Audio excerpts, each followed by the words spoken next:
அரசியல் வரலாற்றிலேயே இதுவரைக்கும் யாரும் பார்க்காத ஒரு மாற்றம் 2026 தேர்தல் முடிவுகள் மூலமா அரங்கேறி இருக்கு.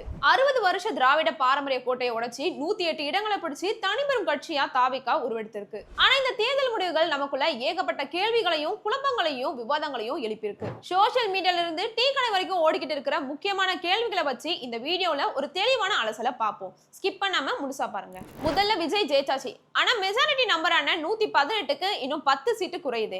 தனி பெரும்பான்மைன்னு கெத்தா பேசினாலும் இப்ப முதல் தேர்தலையே மத்தவங்களோட தயவு நாடி நிக்க வேண்டிய சூழ்நிலை இருக்கு. விஜயோட டிரைவர் மகன் சபரிநாதன் விருதமாக்கத்துல ஜெயிச்சது பெரிய மாற்றம் தான் ஒரு பக்கம் பேசினாலும் நிர்வாக அனுபவமே இல்லாத ஒரு டீமை வச்சு எப்படி தமிழக அரசோட இயந்திரத்தை இயக்க போறாங்க. தாத்தா அப்பா ஓட்டு போட்டாங்கன்னு பாரம்பரியமா ஓட்டு போடுற முறையை உடைச்சு 90s 2K கிட்ஸ் மற்றும் பெண்கள் புது வாய்ப்பை கொடுத்திருக்காங்க. ஆனா கொள்கையை பார்த்து ஓட்டு போட்டாங்களா இல்ல தேட்டர்ல கத்துனா மாதிரி ரீல்ஸ பார்த்துட்டு ஓட்டு போட்டாங்களாங்கிறது தான் ஒரு பெரிய டவுட்டா இருக்கு. எங்க வாக்கு வங்கி அப்படியே தான் இருக்கு. நாங்க பலமான எதிர்க்கட்சியா சட்டமன்றத்துக்கு போவோம்னு திமுக சொன்னாலும் 50 வருஷம் இருமுனை ஆதிக்கம் சுக்குநூறா உடைஞ்சு போயிருக்குங்கிறதும் நிஜம்தான். 108 சீட்டோட தாவேகா, 59 சீட்டோட திமுக, 47 சீட்டோட அதிமுகன்னு சட்டமன்றத்துக்குள்ள போக போறாங்க. இனிமேல் மசோதாக்களை அவ்வளவு சீக்கிரமா பாஸ் பண்ணிட முடியாது. சட்டமன்றம் நிர்பண விவாதங்கள் இருக்கும். ரொம்ப சிம்பிள்.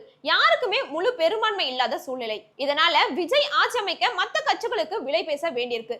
ரெசென்ட் அரசியல் குதிரை பேரம்னு தமிழக அரசியல மறுபடியும் ஒரு குழப்பமான நிலைக்கு தள்ளப்பட்டிருக்கு. கஜானாவோட நிலைமை எல்லாருக்குமே தெரியும். சொன்னபடி பெண்களுக்கு ஊக்கத்தொகை, முக்கியமா மதுவிலக்கு கொள்கை, இதெல்லாம் எப்படி செயல்படுத்த போறாரு? மாநில உரிமைகள்ல டெல்லி தலையிடும் போது விஜய் அதை எப்படி எதிர்கொள்ள போறாரு? தமிழக அரசியல் இனிமேல் பழையபடி இருக்க போறது இல்ல. 50 வருஷம் கோட்டையை உடைச்சு விஜய் நல்லாச்சு தருவாரா இல்ல கூட்டணியோட சண்டையில மாட்டிக்கிட்டு திணறுவாரா? இந்த மாற்றத்தை நீங்க எப்படி பாக்குறீங்கன்னு கீழே கமெண்ட்ல சொல்லுங்க. அடுத்த வீடியோல பார்க்கலாம்.